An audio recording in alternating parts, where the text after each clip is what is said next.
아기가 태어나는 순간 그의 눈에는 아무런 세상 경험도 하지 않았지만 그 안에는 순수함이 가득했다.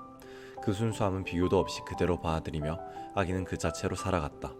하지만 세월이 흐르면서 우리는 다양한 경험을 하게 된다. 이제는 경험을 통해 눈에는 시선이란 단어가 생겼다. 그 시선은 비교라는 단어를 만들어냈다.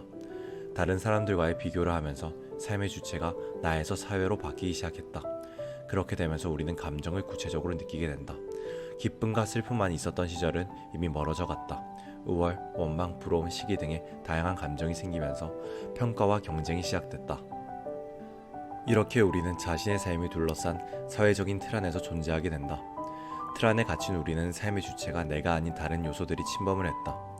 생각이 갇히고 다른 사람의 생각들이 나의 생각인 것 마냥 시작되기 시작한다. 이때 벌어지는 문제는 생각을 하지 않게 되는 것이다. 내가 경험을 하고 그 경험에 대해서 직접적으로 사유를 해야 하지만 이 과정들이 생략되면서 멋있어 보이는 생각들을 마냥 따라가게만 되는 것이다. 이런 일이 되풀이된다면 창의적인 인간이 아닌 복제한 인간, 즉 복제인간이 되어가는 것이다. 복제한 인간이 아닌 창의적인 인간, 이 세상에 하나밖에 없는 인간이 되어야 한다고 생각하는데 어떻게 하면 창의적인 인간이 될 수 있을까? 눈을 뽑고 귀를 막지 않는 이상 어쩔 수 없이 정보는 계속해서 들어옵니다. 그 정보들을 거르는 거름망을 만들고 거는 정보들을 나의 시선에서 봐야 합니다. 거름망과 시선은 나의 생각에서 만들어집니다. 오늘 소개해드릴 책은 탁월한 사유의 시선입니다. 탁월한 사유의 시선에서 최진석 교수님은 생각의 노예가 아닌 생각의 주인으로서 살아가라고 말씀하십니다. 생각의 노예는 다른 이념이나 이론, 다른 사람들의 생각들로 살아가는 사람들입니다.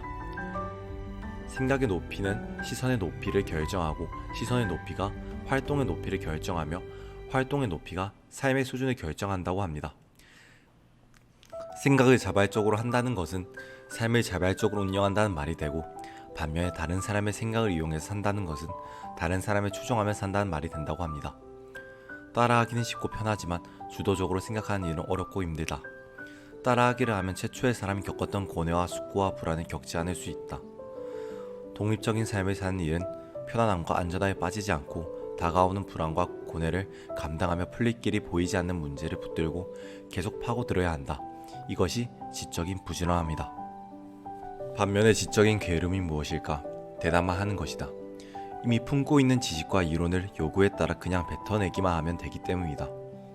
힘들고 불안한 내면을 극복하고 계속 질문을 해대는 일은 지적으로 부지런하지 않고는 할 수 없는 일이다.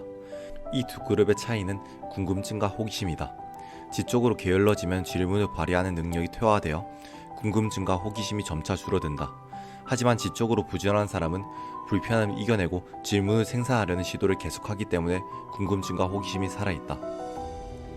지적으로 게으른 사람은 자연스럽게 종속적 주체가 될 가능성이 크고 지적으로 부지런한 사람은 능동적 주체가 될 가능성이 크다.